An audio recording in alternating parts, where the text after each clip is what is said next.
Assalamualaikum warahmatullahi wabarakatuh. Kami dari kelompok 4 akan mempresentasikan tugas PAI Bab 2.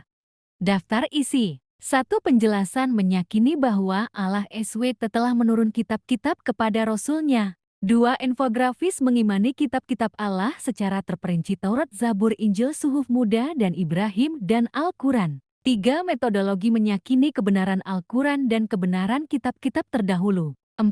Al-Quran mencintai Al-Quran, membaca, memahami, menadaburi, dan mengamalkan dalam kehidupan sehari-hari. Pengertian iman kepada Allah. Iman secara berarti pengukuhan al-ikrar yang melahirkan sikap menerima al-kabul dan tunduk al-izin, sedangkan secara istilah iman berarti membenarkan dengan hati, mengikrarkan dengan lisan, dan membuktikan dengan perbuatan. Seorang dikatakan beriman apabila hatinya menerima dan meyakini keberadaan Allah SWT, mengikrarkannya dengan membaca 2 kalimat syahadat, dan mengamalkan dalam kehidupan sehari-hari. Nama kitab Allah. Ada sejumlah kitab Allah SWT yang disebutkan di dalam Al-Quran dan di hadis Nabi. Sebagian disebut dengan kitab, sebagian lainnya disebut suhuf. Kitab Taurat. Kitab Taurat adalah kitab yang diturunkan oleh Allah SWT kepada Nabi Musa. Allah SWT berfirman di Taurat merupakan petunjuk bagi Nabi Musa dan nabi-nabi dari Israel sesudahnya sampai kepada Nabi Isa. Mereka disebut sebagai nabi-nabi yang telah menyerahkan diri kepada Allah dengan penuh keikhlasan.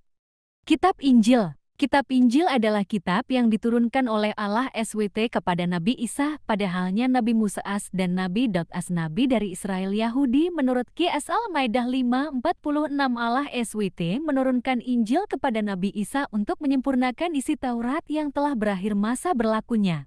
Suhuf Musa dan Ibrahim. Suhuf Musa dan Ibrahim adalah lembaran-lembaran yang diturunkan oleh Allah SWT kepada Nabi Musa dan Ibrahim. Lembaran-lembaran ini sudah hilang dan tidak diketahui isinya, namun sebagai isi suhuf itu ada yang diberitakan dalam Al-Quran dan hadits, misalnya ajaran suhuf Nabi Musa dan Ibrahim yang terdapat di dalam Qsn Naim 53:41. Ajaran suhuf Nabi. 1. Seseorang yang berdosa tidak akan memikul dosa orang lain. 2. Manusia hanya memperoleh apa yang telah diusahakan. 3. Perbuatan manusia kelak akan diperlihatkan kepadanya. 4. Perbuatan manusia akan diberi balasan kepadanya dengan balasan paling sempurna.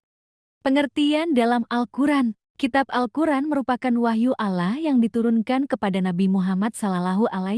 Al-Quran merupakan wahyu Allah terakhir yang membawa kebenaran, mencakup isi dan membenarkan kitab sebelumnya, yakni ada Taurat, Zabur, dan Injil. Adapun syariat yang terdapat dalam Al-Quran yang berfungsi menggantikan syariat yang terdapat dalam kitab-kitab sebelumnya. Walaupun masing-masing kitab Allah memiliki syariat yang berbeda, tetapi dasar dan landasan dasarnya sama, yaitu ajaran